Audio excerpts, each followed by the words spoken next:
story you are about to hear is true. Only the names have been changed to protect the innocent.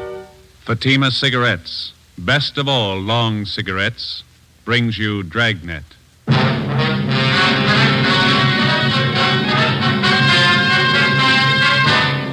You're a detective sergeant. You're assigned a homicide detail. A man and his wife are found dead in a rooming house. A dead parrot lies on the floor beside them. The killer set fire to the room to cover his tracks. Your job, get him. You'll be amazed when you compare Fatima with other long cigarettes. You'll find they now cost the same. But in Fatima, the difference is quality. You see, Fatima is the quality king-size cigarette because it contains the finest Turkish and domestic tobaccos superbly blended. And Fatima is extra mild with a much different, much better flavor and aroma than any other long cigarette. Because of its quality, its extra mildness, its better flavor and aroma, Fatima has more than doubled its smokers coast to coast. So try comparing Fatima yourself. Fatimas now cost the same as other long cigarettes, but your first puff will tell you... Ah, that's different. Yes, in Fatima, the difference is quality. Ask your dealer for Fatima, the quality king-size cigarette. Best of all long cigarettes. Start enjoying Fatima tomorrow.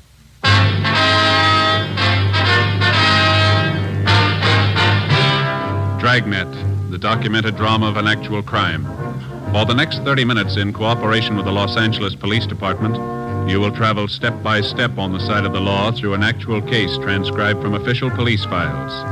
From beginning to end, from crime to punishment, Dragnet is the story of your police force in action. It was Wednesday, April 2nd. It was windy in Los Angeles. We were working the early morning watch on a homicide. My partner's Ben Romero. The boss is Thad Brown, chief of detectives. My name's Friday. I was on the way back from communications, and it was 5:25 a.m. when I got to room 42. Homicide.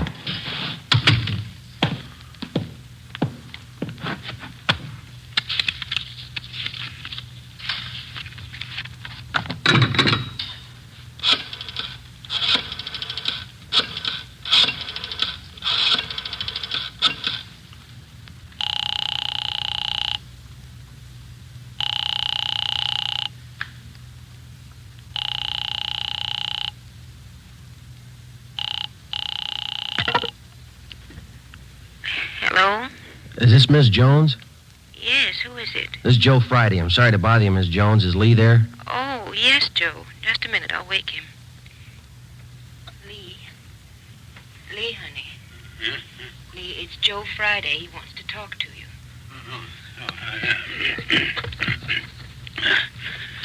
Yeah, Joe, what is it? I'm sorry to wake you. Can you come down right away? What's the trouble? Got a call from fire headquarters a couple of minutes ago. Yeah? They had a fire in a rooming house over on 7th Street. They found 2 dead bodies in one of the rooms. Yeah?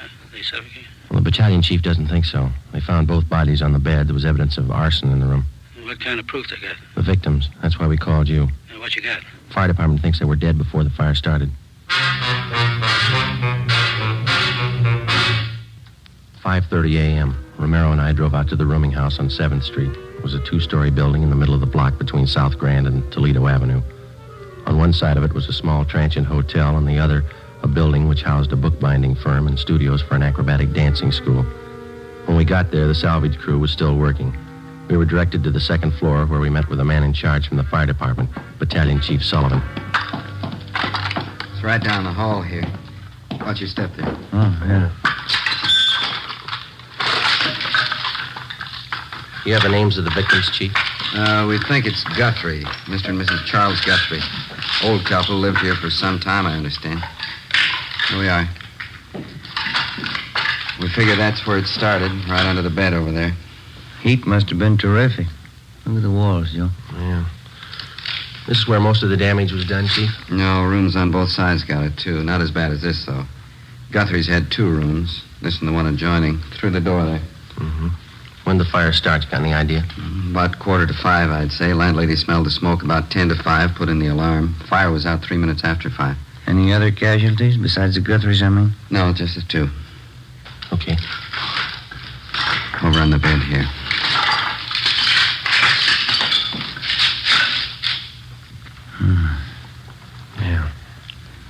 Worst I've seen. Yeah, it's pretty bad. And Ben, you can see from the position of the two bodies, doesn't look to me like they suffocated. Mm-mm. No evidence that they tried to get out of the room. Both relaxed. Looks like somebody did them in, then tried to cover with arson, huh? Oh, Chief. Yeah? On the floor there. Oh, yeah, a parrot. Somebody wrung its neck, looks like to me, and then threw it there on the floor. There's the empty cage there in the corner. Door's open. Chief? Yeah, Wyatt? Schubert's still talking to the landlady? He hasn't come back. Clyde'd like you to meet Friday and Robello. No. Sorry, Friday and Romero, homicide detail. This is Clyde Wyatt from the arson squad. Hi, Wyatt. How are you? You want to show him that setup, Clyde? How it was touched off? I'm glad to. You can take a look under the bed there. Tells most of the story. You see directly underneath there? Let me see. Mm-hmm. What is that, Wyatt? Pretty charred. Rags and papers. Had a good soaking in kerosene before they were touched off. Strung out all under the bed here. Yeah. Couldn't miss, huh? Thorough guy, whoever set it up. Most of the carpeting in the room was doused with kerosene, too. This much you can count on. The man who touched it off knew something about timing devices. Want to show him that rig, Clyde? Right here. Yeah? Ordinary electric heater. This automatic timer was connected to it, then plugged in. Heater was placed under the bed right next to the rags and papers. Timer was set probably for about 4:45 a.m. Mm-hmm. Timer let go on schedule.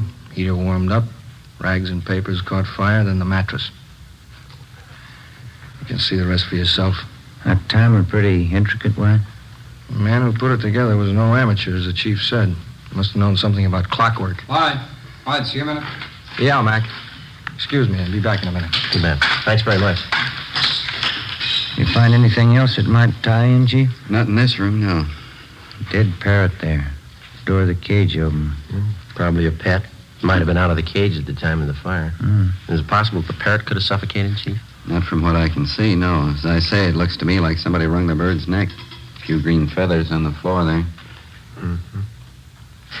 That's the adjoining room in there. Okay.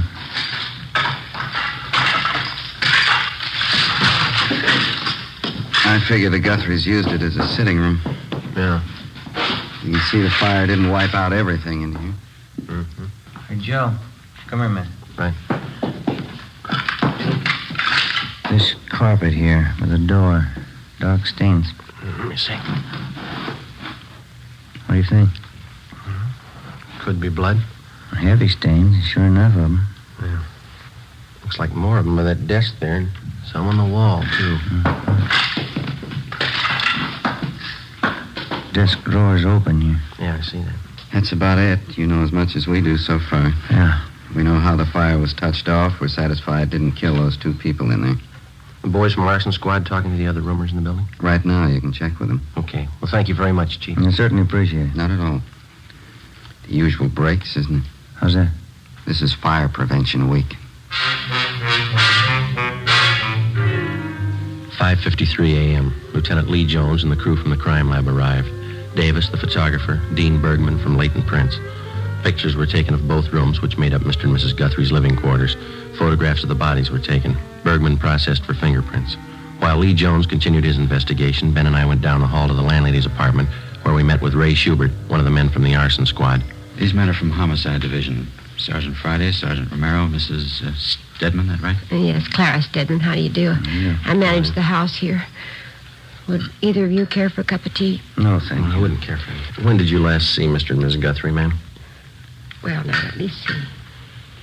Miss Guthrie, I saw her just before dinner last night, a little before 6. I went in to borrow an egg and a cup of flour. She was all right then.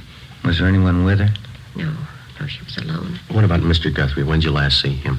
About 7:30. I looked out my window and I saw him closing up the parking lot. Did the Guthries have any visitors at all yesterday? Do you remember that? Well, just one I know of. Jack Marshman. He's working for Mr. Guthrie about a year now. When did Marshman visit the Guthries, do you know? Around 4 yesterday afternoon. Yes, I was there, too. Mrs. Guthrie and Jack and I had a cup of tea together. Then Jack left to go back to work, and then I left. You didn't notice anyone else in or near the Guthries' rooms after that? No. I had my dinner and listened to a radio play, and then I went off to bed. Oh, I know you're upset, Mrs. Stedman, but can you think of anybody who might have wanted to do away with the Guthries? Anybody who had a reason to do them harm? Oh, as far as I know, Sergeant, they didn't have an enemy in the world. I guess I was wrong. It's a terrible, terrible thing. Yes, ma'am. We'll leave our card here with you. All right. If you want to contact us, don't hesitate to call anytime. All right, thank you. Thank you, Miss Stedman. Goodbye, ma'am. Goodbye.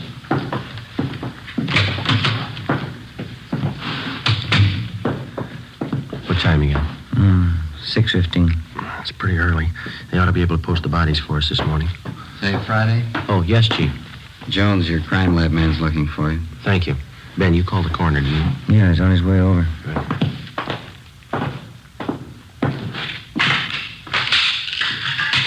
Lee? Hi.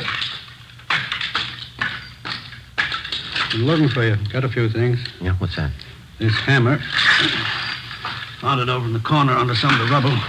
Well? These stains on the metal handle here, on the head. Gave it the benzodine test. It's blood. You figure it's a murder weapon? I'll know more when I get the coroner's report. Bergman lifted a lot of nice prints. Blood them all over everything. Yeah. On the handle of this hammer, on that timing contraption over there, the one that touched off the fire, even left some in the next room on that metal box in the drawer of the desk. How do they look? Got good prints from each room. They match. They're in the next room. Something else. All right.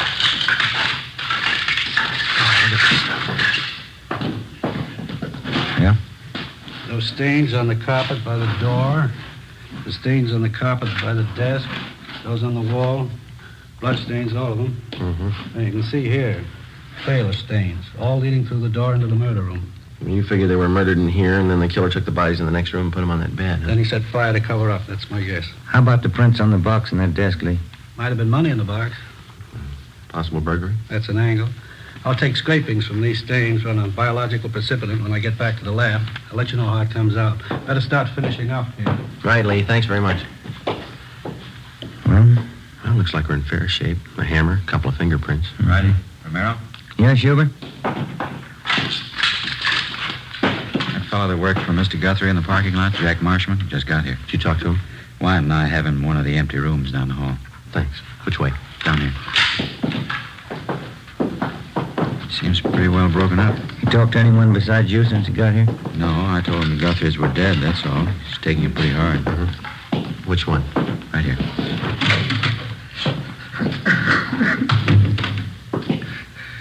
There's friends I had, Charlie and Marta. I knew I should have stayed with them. I knew I should have. These men are from homicide, Mr. Marshman. Sergeant Friday and Sergeant Romero. Hello, Mr. Marshman. How are you? I don't know what I can tell you. I can't understand what Charlie and what. Well, what can I do to help? We'd like to have you answer a few questions, if you don't mind, sir. Certainly. Anything to help out. Please, you got to find out whoever did it. You got to find out who killed them. We're going to try, Mr. Marshman. Now, would you tell us the last time you saw the Guthries alive? Sure. Maud. Mrs. Guthrie, about 4:15 yesterday afternoon. Me and Mrs. Stedman, she's a line lady, we had tea with her. And I went back to help Mr. Guthrie at the parking lot. When's the last time you saw him? Oh, it's about 6:30. That's when I get off duty at the lot. I said goodbye to Charlie. Never dawned on me it was the last time I'd see him alive. I just can't understand. It's such a vicious thing. Charlie and Marta. It's really terrible. Yes, sir. You want to just sit down there, Mr. Marshman? Oh, thanks very much. Ray. Yeah? Are you sure you're the only one who talked to Marshman since he got here? That's right. I met him at the door downstairs. Well, the only thing you told him was that the Guthries were dead. That's all he got from us. Any chance he could have been in the room since the fire? Not a chance. Then how do you know somebody killed him?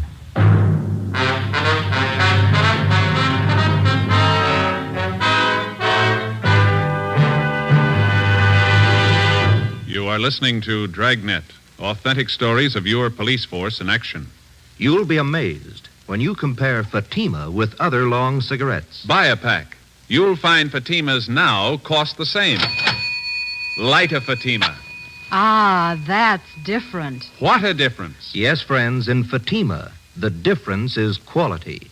Quality of tobaccos, the finest Turkish and domestic varieties, extra mild and superbly blended, to give you a much different, much better flavor and aroma than any other long cigarette.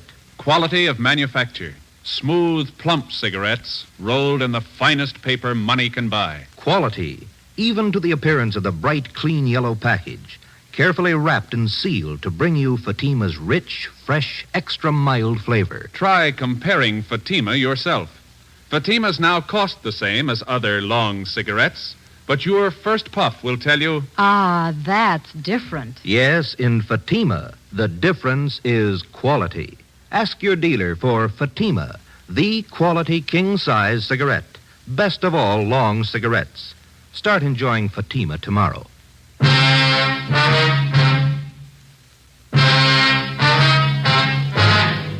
Wednesday, April 2nd, 6:45 a.m. Lee Jones and his men completed their investigation and took their findings back to the crime lab for further examination.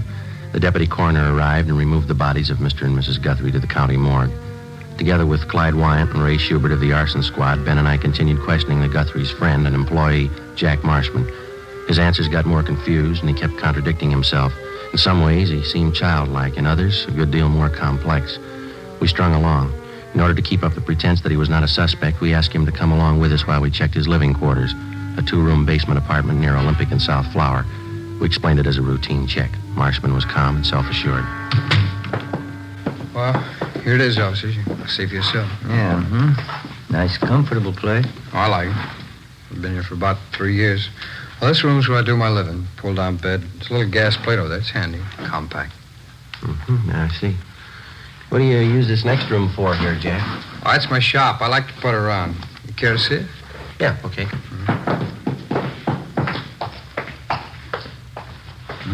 It's very nice. What's your hobby? Watchmaking. Used to be a watchmaker. I haven't worked at it lately, though. Job's pretty hard to find. Yeah. These parts here on the bench. You making something, Jack? Oh, just fooling around. Old alarm clock there. I'm fixing it up for a friend. All these wires and things. They all go into the works, huh? More or less, yeah. Just something I was fooling around with. It keeps me busy, you know. I like a hobby. They say it's good for you. That's what they say, yeah. Where does this door go, Marshman? Oh, it's my closet. Just some clothes and stuff in there. Just junk. Don't mind if I look, do you? Well, it's only a closet. There's just clothes and junk. There's nothing to see. Say, Jack, do you usually keep this stuff around? Huh? Oh. It's kerosene, and it's pretty dangerous to store like this. There's no cap on it. Yeah, I'm glad you reminded me. I got to get a cap for that. I use it to wash up. My hands get dirty working around the bench. This shirt, these trousers. Are yours, Jack? I wish you wouldn't drag that stuff out. It gets my stuff all mixed up. Yeah, they're mine. That's what I figured. The stains here is quite a few of them. Some kind of paint I was using. I'm pretty sloppy with paint. That's not paint, is it, Jack? It looked like blood to me. Well, what difference does it make? They're working clothes. I think your reason was in the day. Oh, why don't you lay off? Who cares what kind of stain it is? You come in here snooping around, looking all around. I invited you in here. I didn't give you the place. This is my apartment, and this is my shop. Now, you can get out. You hear me? Both of you can get out. What's the matter, Jack? I said you can get out. All right. You want to tell us before we go? I'll tell you what. Why you killed the Guthries. What do you mean? Why did you kill Mr. and Miss Guthrie?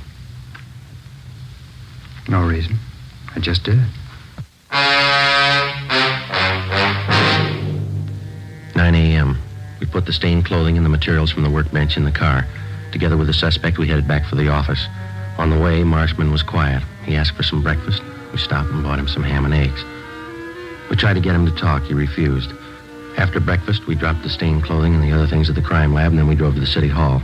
We parked the car in front of the Spring Street entrance and started up the stairs. Hey, wait a minute. What's wrong? I've been thinking. Yeah? It's all a mistake. What is? I didn't know what I was talking about. I didn't kill him. 9:47 a.m. Ben and I took the suspect into the interrogation room. We checked him through R&I. He had a record of 2 petty thefts the year before. We went back to the interrogation room and got on the phone. We called latent fingerprints. We made them, Joe. The prints on the hammer, the timing device, and the metal box on the desk. They all belong to Marshman. 10:03 a.m. I called the county morgue. Bodies identified as Mr. and Mrs. Charles Guthrie. Cause of death, Mrs. Guthrie. Multiple depressed fractures of the skull, subarachnoid hemorrhage, blunt instrument. Cause of death, Mr. Guthrie, about the same. Compressions of the brain in the occipital area around the brainstem. 10:25 a.m. I put in a call to Lee Jones at the crime lab.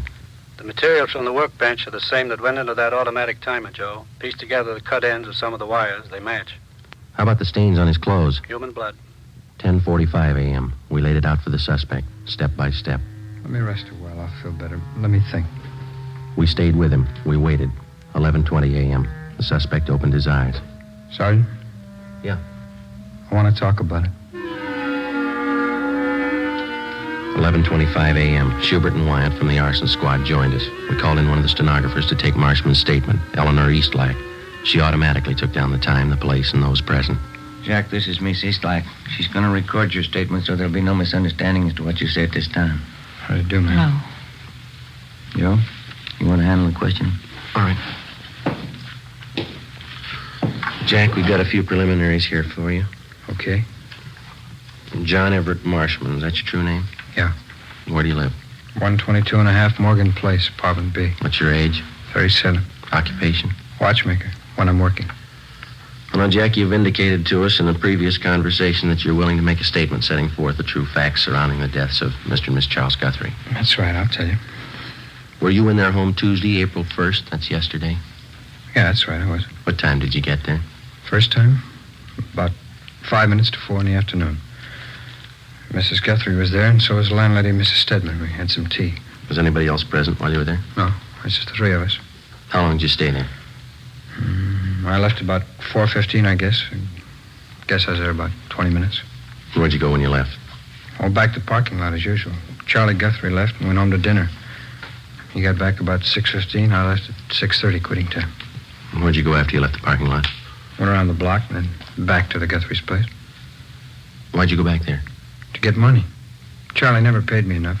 Picked me up and expected me to work for nothing. All right. Now, in your own words, will you tell us just what happened starting when you entered the Guthrie's apartment the second time? Mrs. Guthrie opened the door and I went in. She gave me a cup of tea and I told her I wanted some money. She wouldn't give me any. I don't know why, but I was mad. I was sick and tired of both of them. They never gave me enough money. Eleanor? I'm getting it, Sergeant. Fine.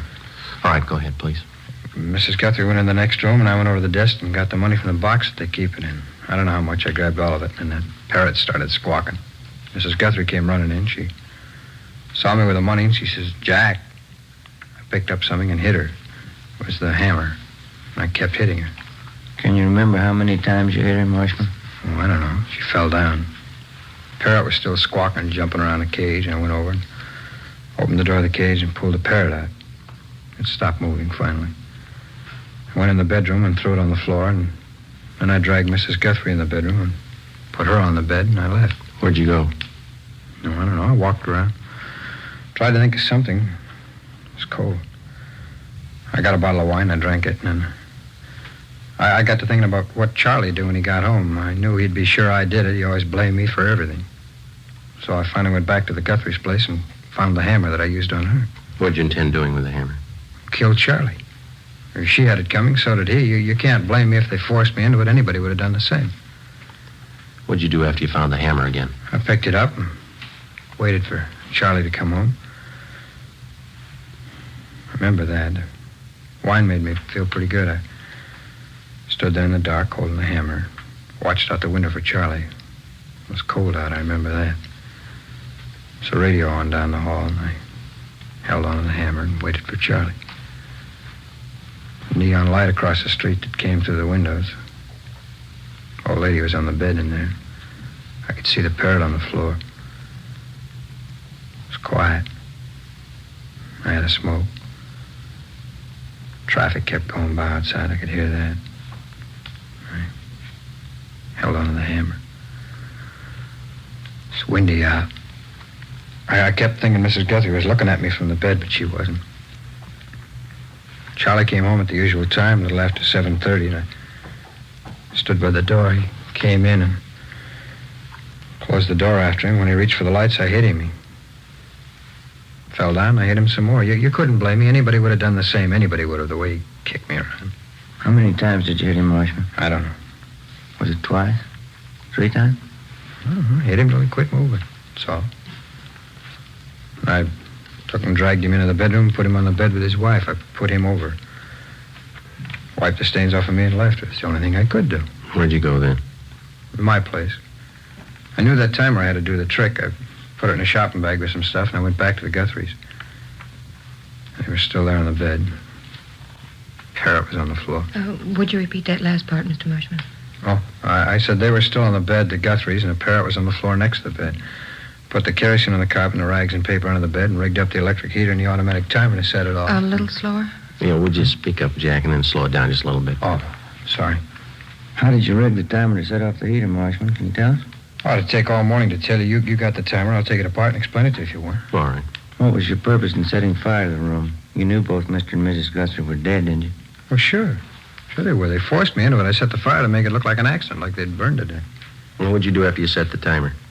Oh, I left, went down the street, bought a couple of bottles of wine, talked to the guy a minute. I walked around a while. It was too cold, so I went home. When'd you get home? 2:30 maybe. I don't remember too well. Did you go right to bed? Yeah. Did you go to sleep? No.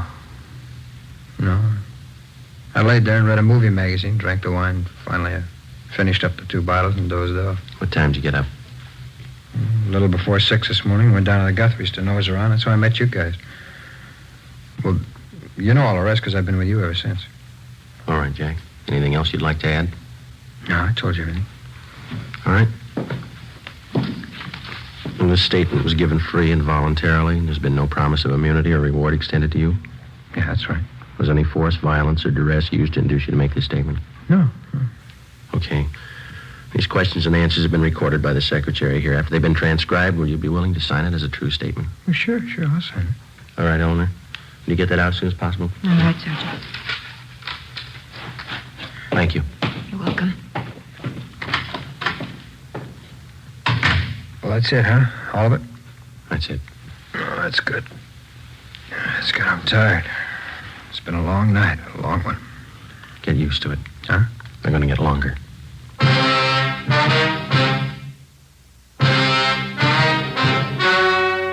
story you have just heard was true. Only the names were changed to protect the innocent.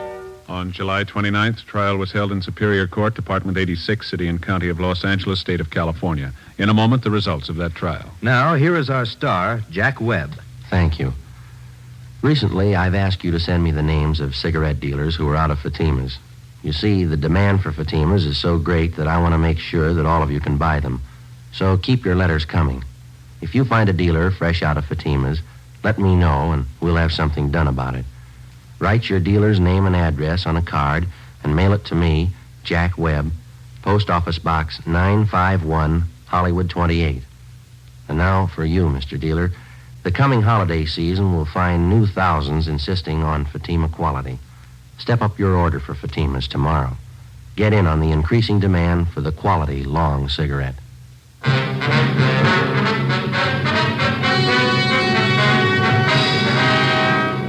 John Everett Marshman was tried and convicted of murder in the first degree, 2 counts, and arson, 1 count. He is now serving a life term in the state penitentiary without possibility of parole. You have just heard Dragnet, a series of authentic cases from official files. Technical advice comes from the Office of Chief of Police W.H. Parker, Los Angeles Police Department. Fatima Cigarettes, the best of all long cigarettes, has brought you Dragnet, portions transcribed from Los Angeles. Coming up, We the People, then Screen Directors Playhouse on NBC.